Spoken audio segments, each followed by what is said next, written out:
pasture raised eggs would be acceptable.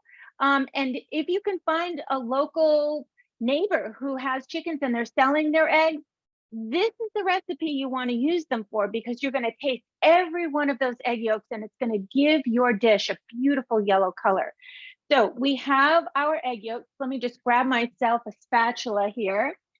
And so in go 8 egg yolks. Now, certainly if you wanted to cut this dish in half, if there's just 2 or 4 of you, because there's quite a bit in this, you can certainly do that. That is just fine. But I'm going to make the full recipe, because at the end, I want to show you what to do with this if you don't consume it all. And actually, I'm going to show you how to make a semifreddo with this zabaione. So I'll show you that at the end. Now, in goes our 8 egg yolks, and then we have our half cup of granulated sugar, and that's going to go in. And then the other ingredient we're going to be using is, where is mine? Is you can use either Marsala wine. Okay, this is a fortified wine, and it does have a very distinct flavor. I've already made a batch of this, and I made it with a sweet Marsala. But you can also use a dry Marsala like this, or in fact, you can use any fortified wine you want, or any wine. And so for today's class, instead of the Marsala, I am going to use, I have this bottle of ice wine that has been in my pantry for a couple of months. And I thought, boy, this would be wonderful, because an ice wine tends to be on the sweet side. So you could use a sweet wine for this. You can also use Prosecco, champagne. If you just have a white wine in your refrigerator, but a really nice one, maybe you have a Sauvignon Blanc that is a little bit on the sweet side, I would go ahead and use that. So any kind of a sweeter wine would be nice, but again, Prosecco would be a lovely choice. So you're not locked into the Marsala. If you don't have Marsala, you do not have to use that. You can just use a white wine. And you might want to, after you taste it, if you think you need a little bit more sweetness to it, you could add, just stir in a little bit more sugar, a little bit more honey. But I think you'll find that this is plenty sweet.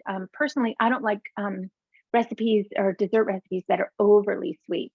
So I'm just going to pour 1 cup of, I'm using ice wine, but some of you will be using the sweet Marsala.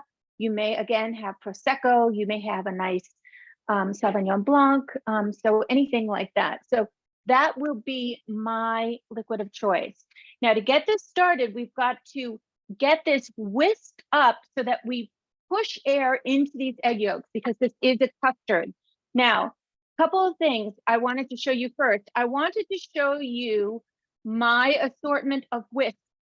And the reason I'm showing you these is because your whisks are very important, the size of your whisk, depending on the task that is at hand. So this small whisk is perfect for, scrambled eggs and things like that, most everything that you would need to do. But if you have a recipe that requires that you give it a lot of fluff and a lot of air, you want to grab yourself a balloon whisk. And so there are different shapes. This is a little bit longer and tapered, and this is super wide.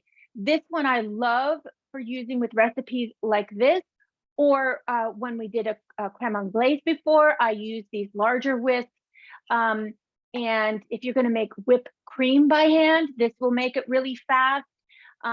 It will speed up the process, because again, imagine this versus this and how quickly you're going to push air into either your heavy cream or your egg yolks, whatever fat you are using.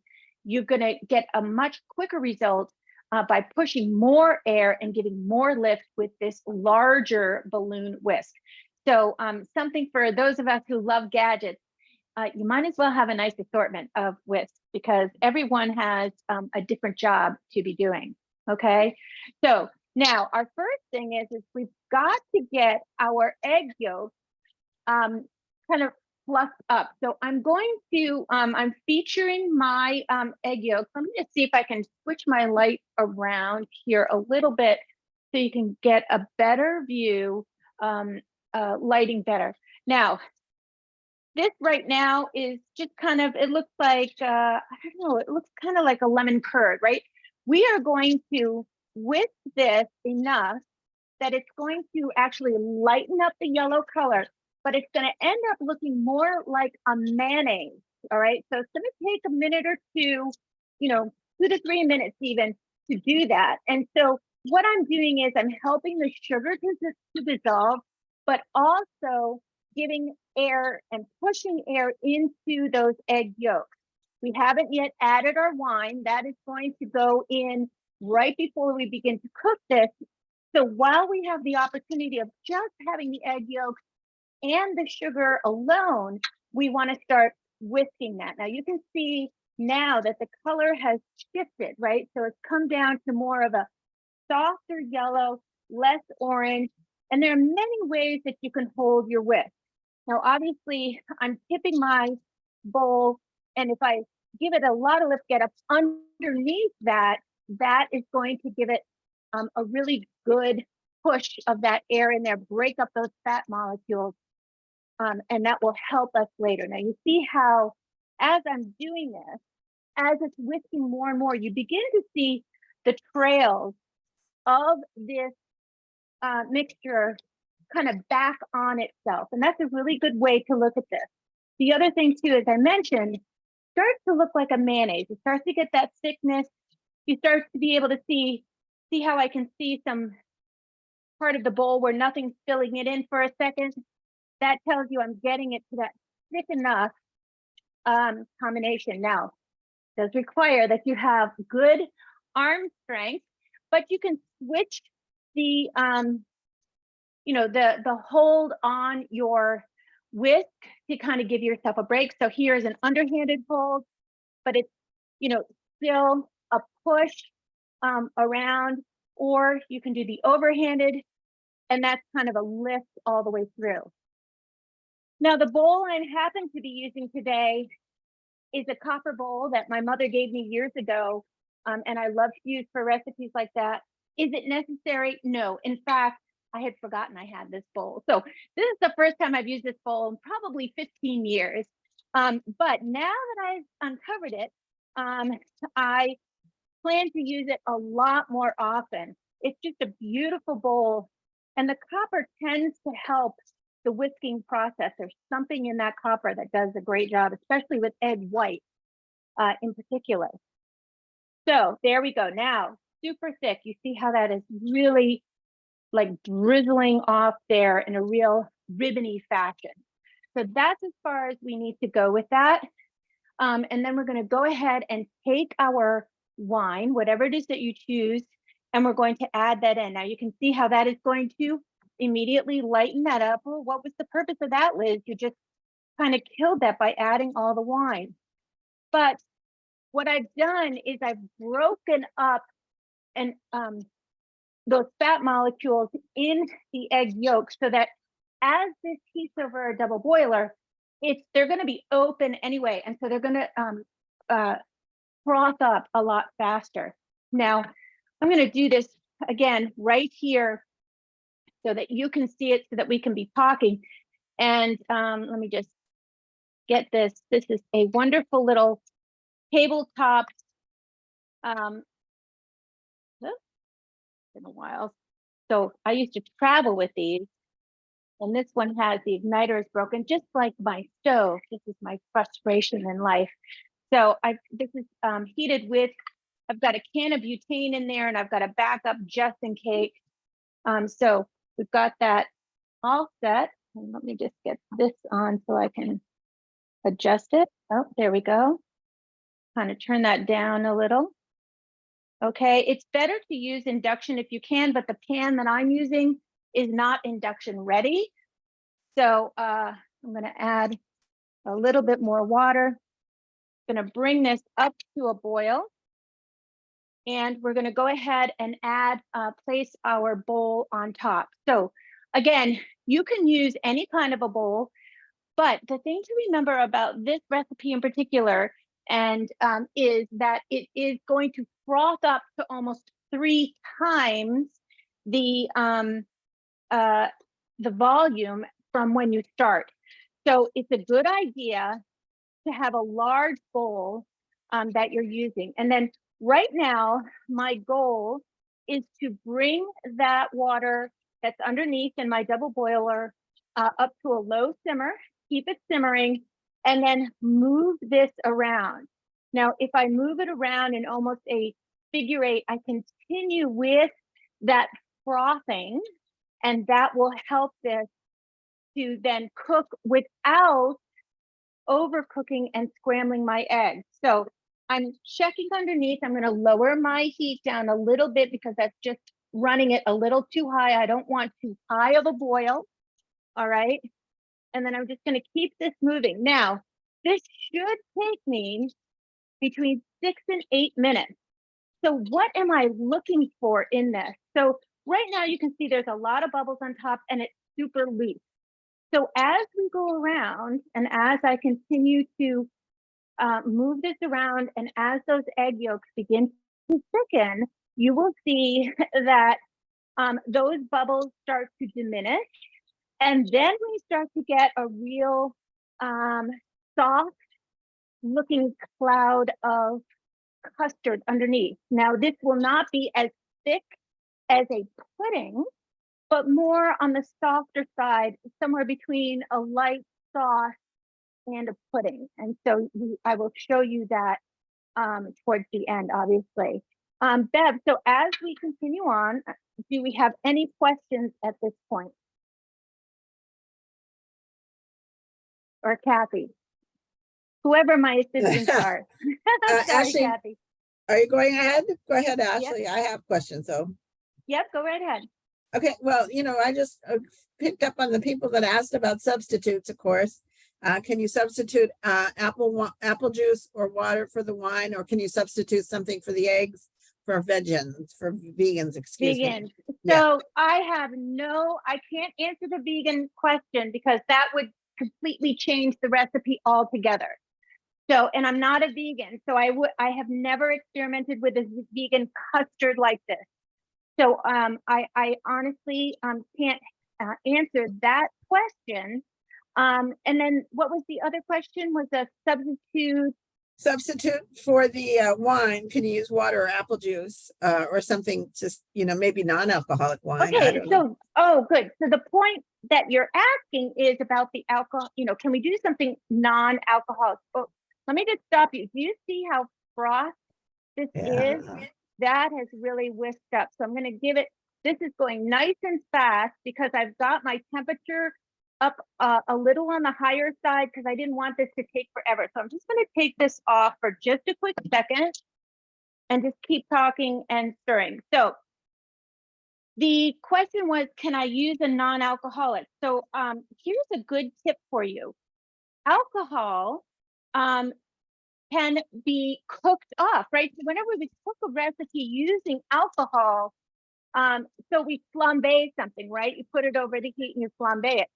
That is cooking off the alcohol. So if you wanted to use, say, a wine and you want the flavor of the wine without the alcohol in the wine, you can put that on the stove by itself, bring it to a boil, let it cook for about a minute or two, and that will cook off the alcohol, but leave you with the wonderful flavor of the particular alcohol that you're using. So that would be my recommendation to you, okay, is how to do that. Having said that, my question to myself this morning was because I had a, what was it? It was a bottle of apple cider, it's sparkling apple cider. And I thought, well, could I use that? I'm sure you could. It's really all about the flavor. Would you use water in this? I don't know if I would use that. I mean, maybe I would just try the cooking off the alcohol trick and see how that works. Now, I just wanted to, another thing, I'm just grabbing my instant read thermometer. So this was another trick or tip that I had come across, and it's like, well, how do I know for sure if it's done?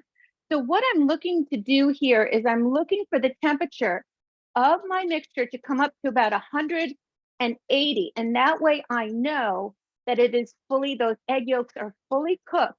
But can you see, look at how frothy that is. This was amazing.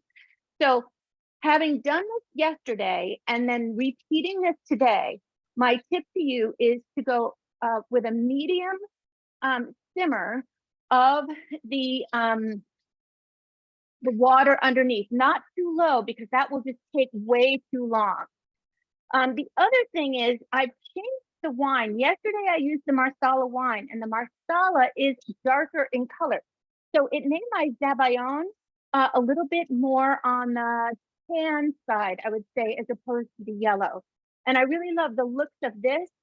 So I may in the future stick with this ice wine as the alternative to the Marsala. And there are some people who are not fans of Marsala wine. They may never use it beyond this recipe, but they do like a nice sweeter regular wine. So go ahead and get that. You can get a nice Riesling, a nice sweet Riesling, and use that, or a Prosecco, as I said.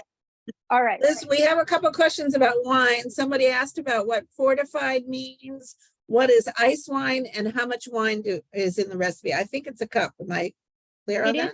Yep, that's right. It is a cup of wine. An ice wine is, I'm just going to lift this off here and let this cool down. I have reached my frothiness of and my temperature, so we're good to go. So an ice wine is a wine that the grapes have been picked after they have frozen on the vine. So it's at the very end of the season, they leave these small grapes on the vine. They let the first frost come through, and it freezes the grapes, and then they thaw out. And so their natural sugar content goes way up. Typically, an ice wine is often a local wine. Here in New Hampshire, I find them, but you can find them at the liquor store. They typically come in smaller bottles. Keep them in the refrigerator. It's a lovely after dinner wine to have with dessert.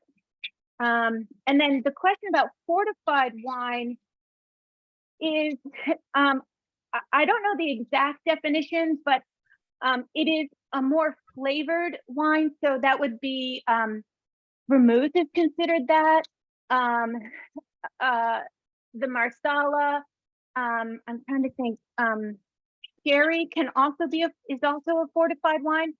So they last longer in the bottle without, a typical red wine or a white wine. After you've refrigerated it, if you've removed some of the oxygen, you can get them to last a few days. But a fortified wine can last for quite a long time in your refrigerator. I often use these fortified wines like sherry in my cooking, so I buy a larger bottle and keep it in my refrigerator, and I can use it, over several months. The same with vermouth and sweet vermouth as well. So those are fortified wines. And if you get a better quality, for example, a better, really good quality dry sherry, it's really delicious, to have as in a cocktail, or to have it before or after dinner. Same with, what am I thinking? Sherry and, it just went out of my head. Port. Port is another one. But there are lesser quality red tawny ports that you might use in cooking. So go and explore in your liquor store. Sometimes grocery stores that don't sell alcohol, for example, but they sell wine. Maybe they don't sell spirits like vodka, gin. They often will have these fortified wines because they're considered to be wines. So you may find that at your grocery store. Okay. We do have one other quick question about hand mixers. Can you use a hand mixer instead of whipping like you are for people with arthritis? But maybe not. You can just try to find one that has a really good, whisk. Certainly, you're going to still be standing there with that, but it does have to be over the stove. But this, I'm just so pleased with the way this has turned out. So it's very pillowy, so really nice. So I'm going to go ahead and plate this up because I want to do it while it's still like I said, pillowy like this. Now, sabayon is a dessert that you want to serve while it is in this warmed state. Having said that, I have served it cold. This is surprisingly light, but you can also stabilize it more by mixing it with you can soften up mascarpone, whip that up and then mix them together, or you can add a little whipped cream and fold them together, and that will help to keep that pillowiness. Now, here's how I would serve it if I had guests. So I went out, you could certainly serve it over fruit, any kind of berry, macerated strawberries, which are strawberries that have been sliced and sugared, and then it releases their juices, or any other berry, it would be delicious. But what I did was I went out and bought a donut. My favorite, my farm stand makes their own donut. And so I'm just gonna put this right on top. And that's how I'm going to serve it. And look at it. I mean, really, it's just such a beautiful, beautiful custard. I can't, oh, so good. And I have to say, I'm going to say I prefer it with this ice wine. The marsala, again, can be a little bit strong, but it is traditional. So if you have a traditionalist, use that marsala wine. Now, the other thing you can do is I've got some chocolate shavings. This will be for my husband because he loves chocolate, and a little bit of toasted almond. Okay, now that's for one. Okay, now I'm not going to eat a bunch of these, but I have all the sabayon. So I'm going to make a semi-Fredo. And so I want to show you, and there's a link on the recipe to get you to this recipe. I've actually put it down at the bottom of the recipe. So let me just grab some heavy cream. Okay, so this is just a second option. You have made your sabayon along with me, and so you have that. Can you put this in the refrigerator? Absolutely. And then serve that up tonight. Will it stay in your refrigerator for a few days? Yes, it will. It may not be as frothy as this, but it will definitely stay for, it'll be fine for a few days in the refrigerator. Now, let me make for you, we're gonna make some whipped cream. So this is a semi-Fredo. So this is an ice cream. And so here is a 9x5 bread pan that I have lined with my parchment paper. Okay, so I've got that ready. Now I've got heavy cream. I've got 1.5 cups of heavy cream. And this is going to get whipped. So let me do that. So here I have my immersion blender. You may say, oh, Liz, can I use my immersion blender for doing my sabayon? You can, but the problem is that it's going to splatter a lot. Immersion blenders are really good in, especially with the whisk, if it's in something deep like my container here. So I just caution you on that. It's going to make a big mess if you do it on top of your stove. So just be aware of that. Now, I'm just going to whip the cream. The key to whipped cream, number one, is that your cream be super cold. So of course it was in the refrigerator all the time. And that you have a good whisk, because that will help that whip up fast. So here we go. I love this tool. This is wonderful for doing egg whites as well. Happens really fast in this cup. You can use a pitcher if you don't have a cup like this. And so we're looking for a nice firm whip. We don't have any sugar or vanilla in this. We don't need that.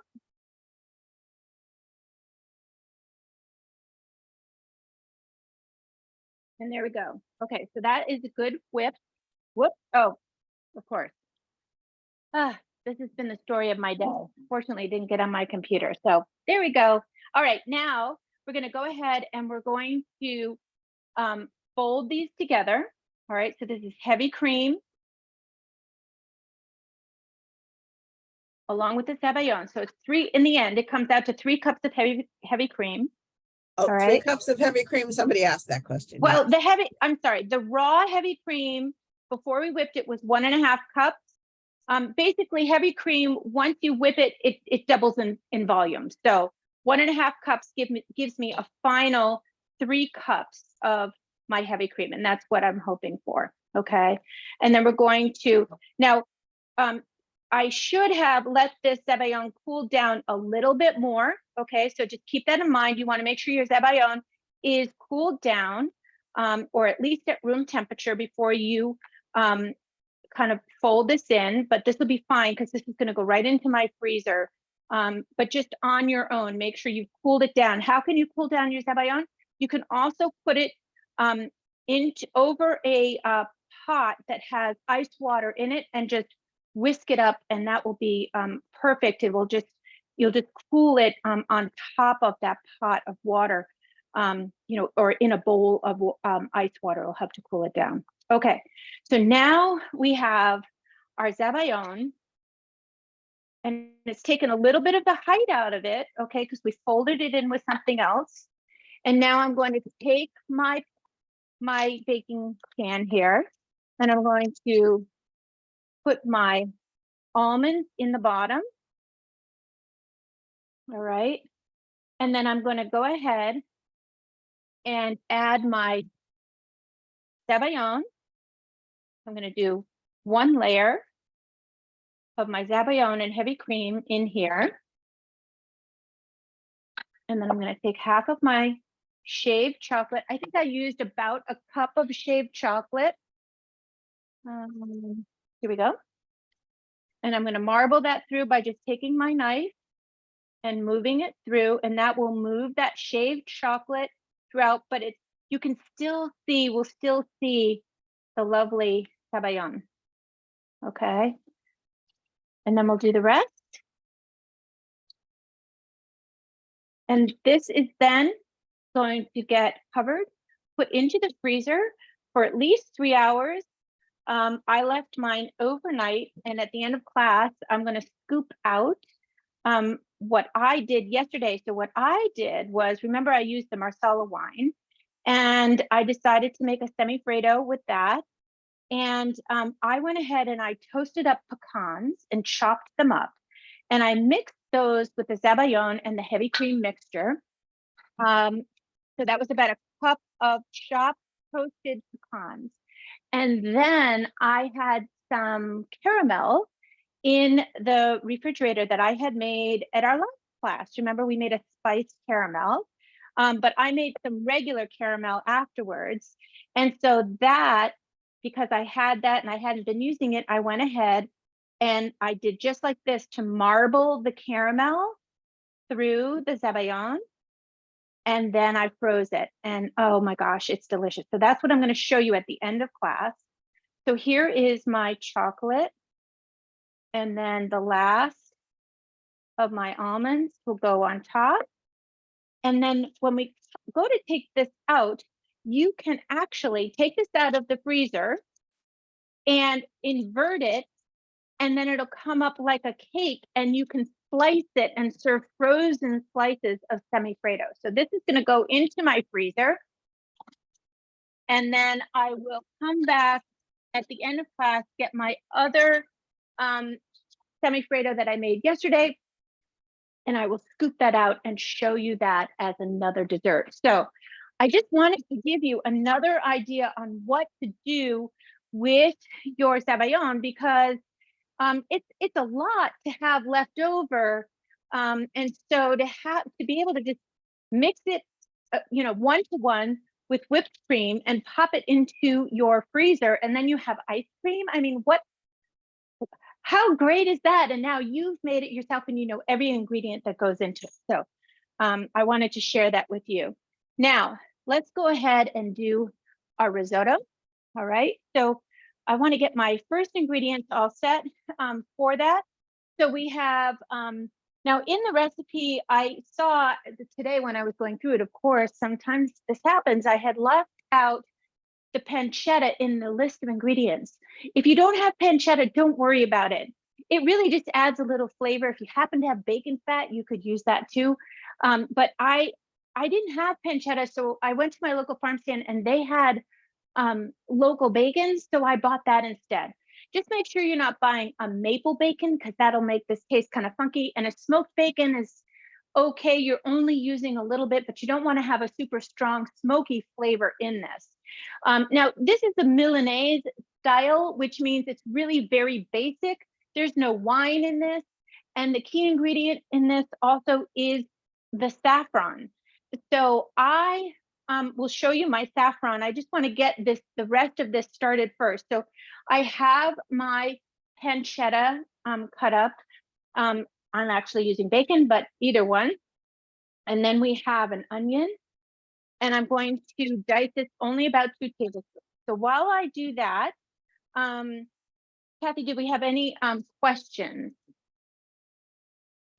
We have one question about, let's see, how long do you freeze the dessert? How long do you keep it in the freezer? And can you use fresh pork belly instead of the bacon? How much bacon and pancetta do you use? Pancetta, excuse me. Do you Okay. use? All right. So how long can you keep it in your freezer? Until you're done eating it. So, you know, everybody has their tolerance for how long they can keep a ice cream in the freezer, right? So I just I would recommend that you cut into it not until it's been in the freezer for at least 3 hours, 4 hours, but I left mine in overnight. And then it was nice and cold. So you can just test that. But so long as how long can it stay in your freezer, the better you wrap it, the longer it will stay. So do cover it in, I've got mine covered in parchment paper. And then of course you can put, you know, plastic wrap or foil on top of it, and that will help it last longer. So far as the pork belly, could you use pork belly? Yes, you can. And probably that is closer to a pancetta than, you know, as opposed to a smoked bacon, right? So the pancetta is a naturally cured pork belly. It's just that they wrap it differently and they cure it a little bit differently. So it is the same idea that it's actually cured raw product versus a cooked product. It is similar to bacon. Pancetta tends to be on the salty side too. So that's why we're going to kind of play with the salt as we go along. All right. So let us, I'm going to get started on this. And so I want to get my little burner here going.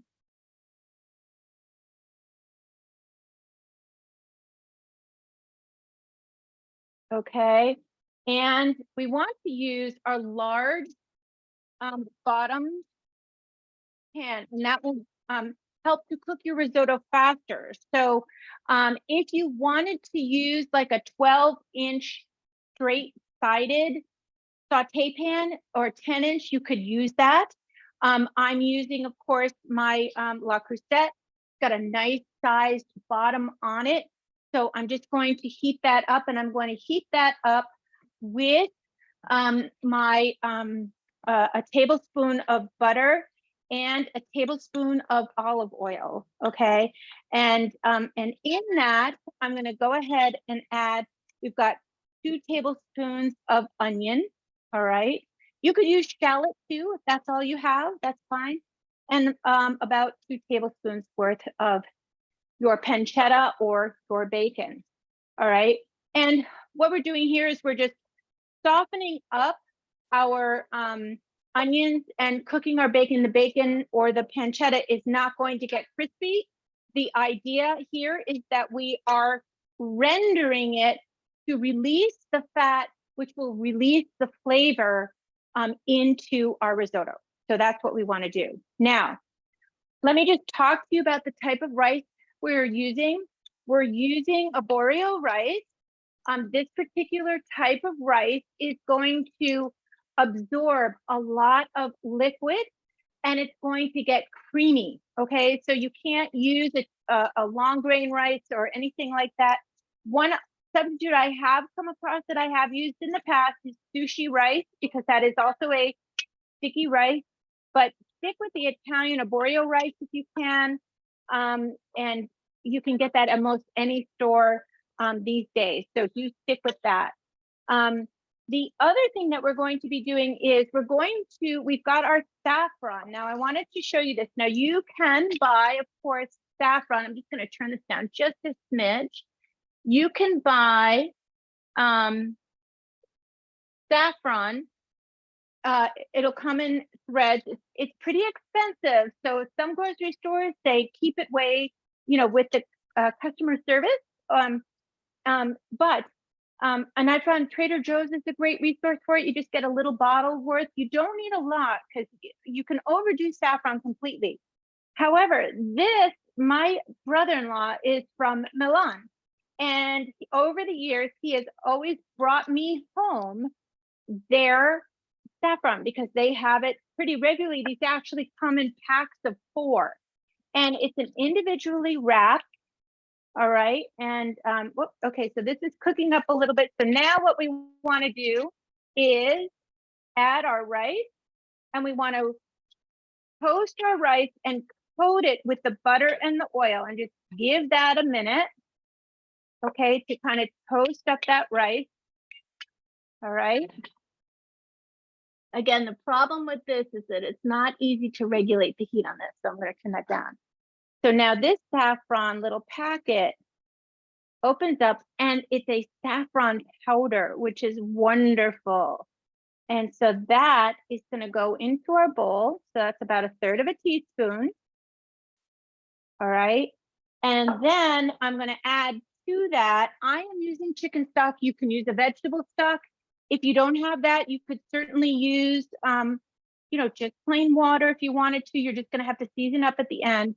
But here's my chicken stock, and it's diluting my saffron. Okay, so now that will be added as we go through our risotto preparation. Okay, so now I've got this coated.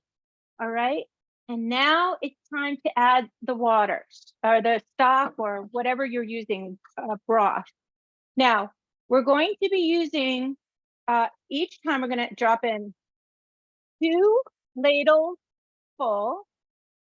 Okay, and you do not want this to cook too fast, right? So I am setting my timer. So what I'm looking for is for this to cook in about 15 minutes. Now that's cooking up pretty fast. I'm going to lower my temp a little bit. And so I'm asking the rice to slowly absorb the water. So this is the kind of dish where you really can't leave it because it's very active in this part of the preparation. As this rice, as it absorbs that broth, okay, it will begin to puff up and get nice and soft. But I don't want to add any more water until it has fully absorbed the water that's there. We're kind of really forcing that rice to work hard and to be as patient as we need to be, right? So I'm going to go ahead and put this off to the side. Now, the other thing that is helping me to do this and to help this to go a little bit faster is, here goes another ladleful, is that my broth is hot. Okay, so if I were to add a cold broth or a room temperature broth each time, then the temperature in my pot would drop down, and then it would just take that much longer to reheat it. So if you've got a hot broth right next to where you're working, it'll help everything move along right on time. Okay, so Kathy, do we have any more questions? Well, you answered quite a few of them about the broth being hot and how much rice, which was about 2 cups.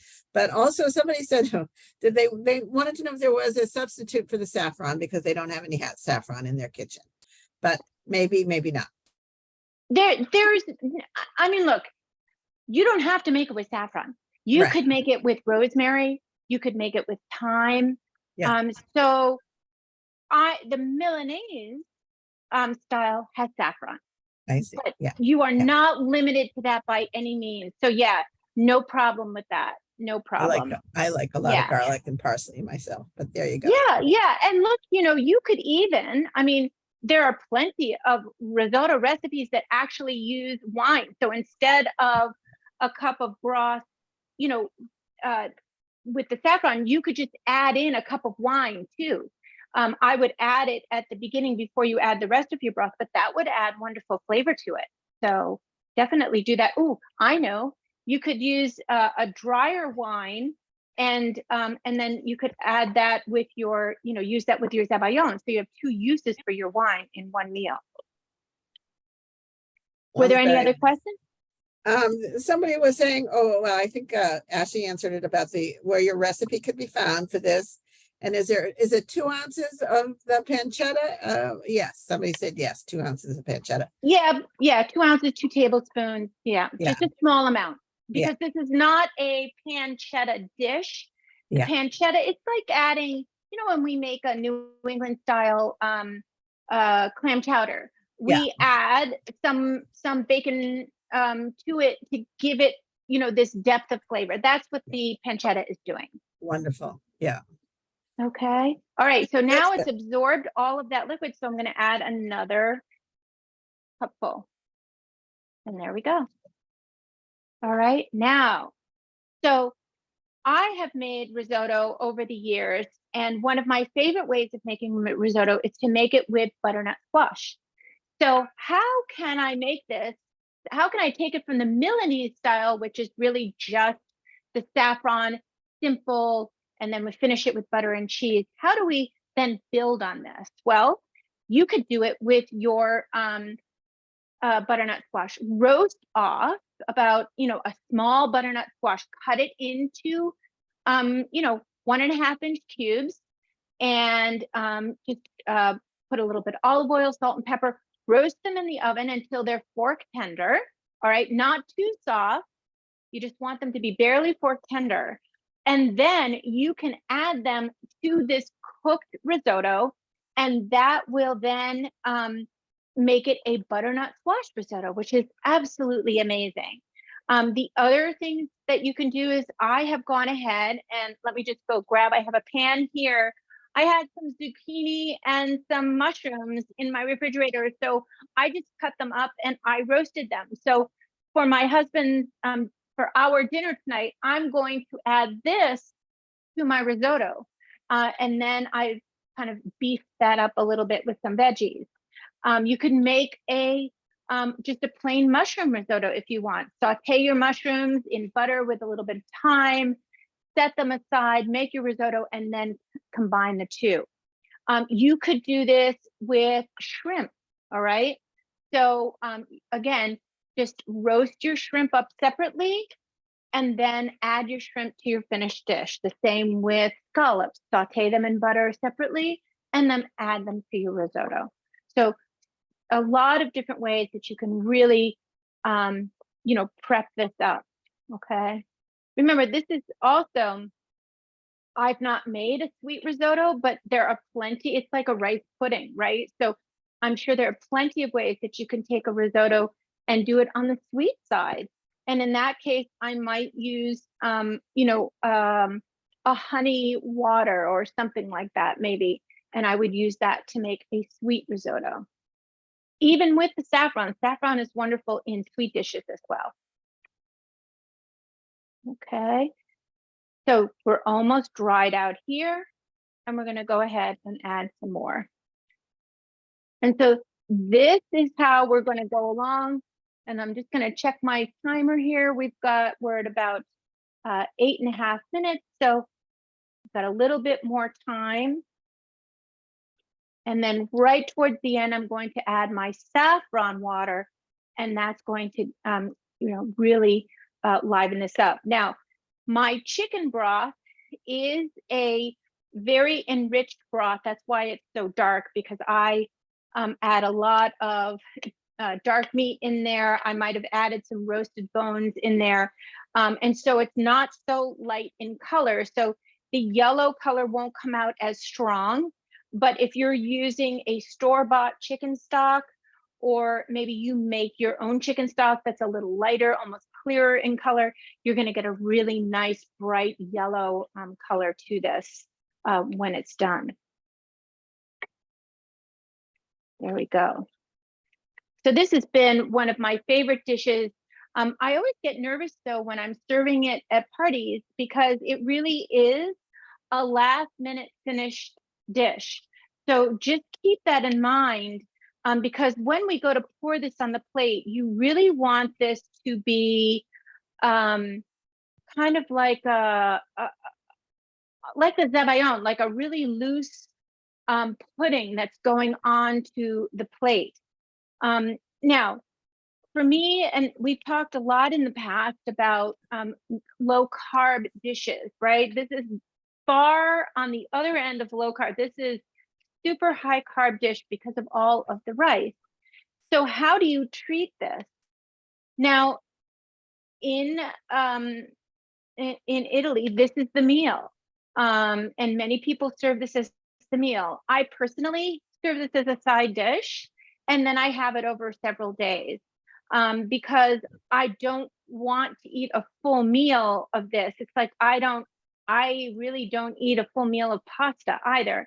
My goal is to get in really good vegetables into that dish if I can, or at least on the side, and start filling up on those, having a really good portion size of protein to go along with that. And then that will help to fill you up. And then this is really kind of the treat on the side for you. So you can cut this dish in half and serve this as an appetizer if you'd like. That would be a nice way to go about it. Serve it with maybe some sauteed greens on the side. Italian bitter greens are delicious. You know, you could saute up some arugula, saute up some broccoli rabe, which would be wonderful. And those greens, along with, you know, kale, really do need like a nice steam to get rid of the bitterness. And then just sauteed in olive oil, salt and pepper is a really nice way to make a delicious side dish. Thank you, Liz. People were asking about whether one person asked about paprika instead of saffron, and the other said, how long does it take to cook the rice, which I think is probably a half hour, correct? No, this is taking us, we're on the stove for about 15 minutes. Okay. With this, so between 15 and 18 minutes. Mhm. But you notice how I'm constantly moving this around. Yeah. And so paprika,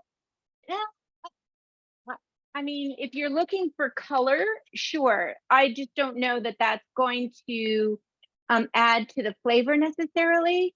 But you know, look, this is the beauty of a dish like this. You can make it what you want to make it. If I were not using saffron, again, I'm a rosemary fan, or thyme would be very nice in this.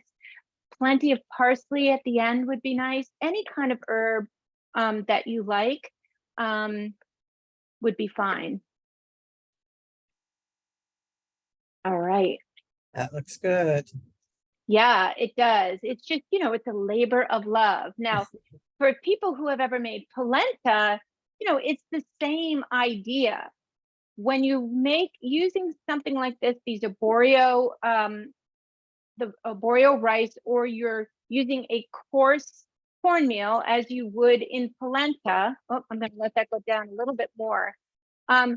It's really all about time. It's about allowing those the cornmeal to plump up naturally. Turning this up to a high temperature is more likely to evaporate the broth before your arborio rice gets to absorb it. So it's the absorption that we're looking for. And I think as I was heating my chicken stock, I may have had some evaporate. So I may be adding water at the end to make up for the fact that, you know, some evaporation happened when I was doing my, you know, heating up the water. Okay.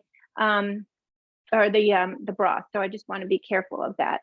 But here we are now. You saw the broth now is cooled down, so it's taking about 30 seconds for this to come up to the boil, and for that absorption to start. So I have a little bit more in here, and then I've got my cup of broth with the saffron that I'm going to add last. And here we are, we've only got about 3 minutes left. So we're really moving along quickly. And this may take a little bit longer, but I can see now that that broth that you can see is really getting cloudier and thicker as we go along. I'm going to taste a little kernel here. Still got a little bit of a crunch, so I'm probably going to go over time on this, but we will see. Now notice too, I haven't added any salt yet to this dish. That pancetta is going to add some saltiness to it. If you are using a store-bought broth or stock, that will have salt in it. So that's why when using products like that, I always wait until the end to add my salt to the dish. All right. But this is definitely thickening up. And this is going to make a nice appetizer. Really beautiful. Now, if you're reheating this, you also want to have some hot water or hot broth on the side, and you can warm this up very gently and slowly in a pan on the stove over a low flame. And again, let it absorb, because it'll continue to absorb. There's an endless amount that this rice can absorb. So even if you're using leftovers, if you heat it up slowly in some, with a little bit of warm water that you're adding a little bit at a time, you should be able to bring this back. Won't be quite as creamy as the first time you did it, but it is a wonderful leftover. The other thing you could do is, if you have leftovers of this, you could make risotto cakes. So you might take some of that risotto and mix it with an egg and some herbs and maybe a little, and then just, form it into little cakes and then fry it in butter or oil. And that would be nice. You could make, have you ever had the, I don't know the name of it, maybe somebody can put that in, the rice balls that you buy at an Italian restaurant, they're deep fried, right? So that's risotto rice that they're using. So just add, create a ball with your risotto. There's my 15-minute mark. And then you can bread it up and then deep fry it. And so that would be a great use of your leftovers of your risotto. People did put in the name of it, which I can't even pronounce. ARANCINI. Arancino. There you go. And there you that's, go. Thank you. Can look it up. Yeah. Yes, and that's what I was talking about. So thank you so much. But you're well on your way to making arancino here. All right, so now I've just added my broth with my saffron. So it has added a yellow color to this. All right, and we're going to let that continue to cook up. And then you want to be able to serve that. Let me just clear this up. I've got a wonderful bowl that we're going to serve this in. Not too deep, but really a chance to show off your dish. So that will be great to do at the last minute. So I am going over time with this. It did seem like when I tasted it, it still had too much of a bite to it. So I'm just letting that finish up, and we're just going to go over time here a little bit. But why don't we talk about next month recipes? Let me just share the screen with you, because I wanted to share those with you. So let's go over. I wanted to look at those for next month for those of you who are joining me. And these are a lot of fun. So we're going to do a baked fish dish. It's going to be real quick. So you can have really any kind of fish that you want. I love these simple dishes because that means that anybody can prepare them, and you don't have to buy a lot of ingredients, right? So fish fillets or steaks of any kind. And then of course you're gonna have some lemons. So that's gonna be super easy. And then we're going to do a lemon pasta with just 3 ingredients again. So we're sticking to the 3 ingredients. So we're gonna use a egg noodle or fettuccine, or you can use spinach noodles if you want. We've got a couple of lemons and some heavy cream. So that's going to be a lovely dish. So this is going to end up being a whole meal for you, which is why I chose to go this route. So this is a real complete meal. And then of course the zucchini salad, super easy. This is a raw salad.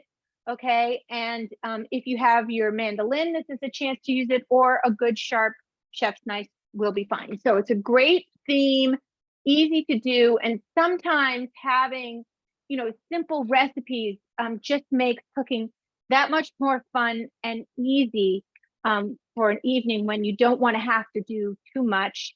You've had a long day and you want to make something delicious, but really easy.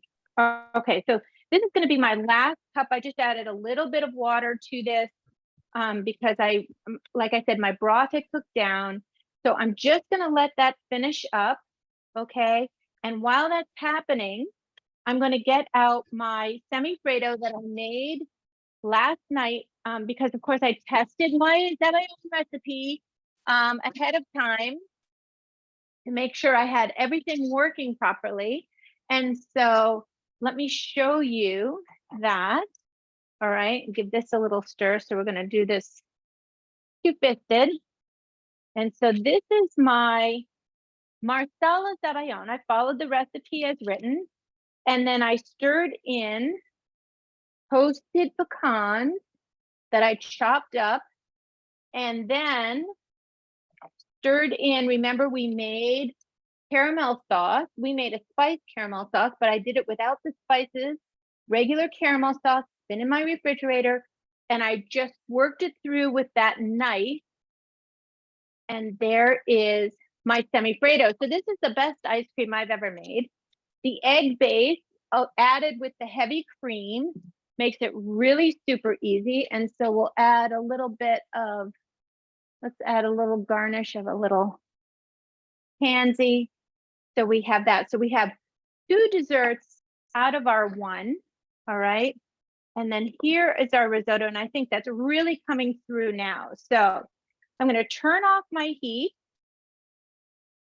And we're going to finish up this risotto. So we have still to add some butter to this and some cheese. So we haven't quite finished it, but I do want to move our pan over off of the flame.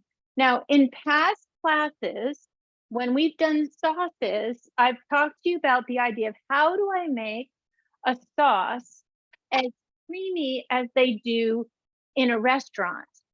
And so the trick is to add butter at the end. However, you don't want to do it while your pan is still hot on the stove. You want to remove it from the stove, let it just sit for a minute, cool down just a bit. Then we want to take cold butter. So I'm going to grab some butter out of my refrigerator. The ice cold butter is going to melt slowly and cream up in addition to the creaminess we already have. It's going to add to that creaminess without making a slick on the top. So we only need about 2 tablespoons of ice cold butter. I'm using unsalted, but if you have salted, that's fine. And then we also have about 1/3 of a cup of freshly grated Parmesan. So that's going to go in. So we've got our Parmesan in. And then we're going to go ahead and add our butter. And this is going to add to the creaminess, and you can start to see how creamy that is.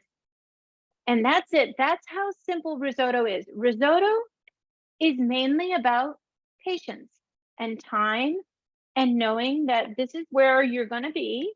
So you might as well have a glass of wine, have a few people standing with you and chatting. Maybe others can take turns. It doesn't take a lot of physical effort. You're just moving it across, adding your water or your stock in one ladle at a time, letting the risotto absorb that broth or water before you move on to adding the next. And there we go. So now we have that, and we're going to go ahead and add that to our dish. And let's see, where is my ladle? Take that out. Add that to our dish. Wonderful. Now, if you want it creamier, just add a little bit more broth, but that is plenty creamy. And then I'm going to take my roasted zucchini and mushrooms that I had in the refrigerator, and I'm going to add that to this. And what a meal that is going to make. And you can even use leftovers if you want to have breakfast in the morning. You could serve leftovers with 2 fried eggs on top, and that would be delicious. But this is a wonderful meal. So we've got several things for you to look at. I think we've accomplished our goal of creating 2 classic Italian dishes, but we've really turned it into more. We've taken our zebayon, which is a wonderful dessert cream, and then we've turned that into an ice cream. And then, of course, we've made our risotto, and you can add any kind of protein to it as long as it's already been cooked, and the same with your vegetables. So very versatile. Use it as an appetizer, and you can enjoy this. It is a wonderful way to get a real classic Italian dish into your menu. So Kathy, before we go, do we have any last questions that you wanted to ask me? I think we're good. And I want to thank you so much, Liz, for this wonderful cook along demonstration, and refer everyone to your website to get more recipe information. Everyone has said, and they are saying, that these dishes look great. These dishes look wonderful. Thank you. And they really, really have learned a lot today, as I have as well. So today's cooking along demonstration is just one of the many virtual offerings through AARP, and we hope you will come back again and join us for more, especially with Liz. We've learned about all of the AARP. To learn more about the AARP New Hampshire virtual offerings, including coffee and conversations, gentle yoga, educational webinars, and more cooking demonstrations, please visit us at www.aarp.org/New Hampshire. And if you are interested in volunteering for AARP New Hampshire, please contact us at newhampshireaarp@aarp.org, and we will put those in the link in the chat. The next cook along demonstration with Liz will focus upon, well, it says beer, but I think it's the 3 ingredients. Correct, Liz? Yeah. Yes, we went over that. So yes, Yeah. the 3 ingredients. So yeah, and will take place great. on Tuesday, May 16th at 2:00. All right. We can register for this cook along demonstration on the website, New Hampshire AARP, www.aarp.org/New Hampshire. And we thank you, all of you, for joining us, and we hope you have a wonderful rest of the day. Thank you so much, Liz. We really do appreciate it. Yeah. Thank you. Everybody take care. Great to see you. See you in May. Say really good, really delish. Yeah. Bye-bye, hon. Bye-bye.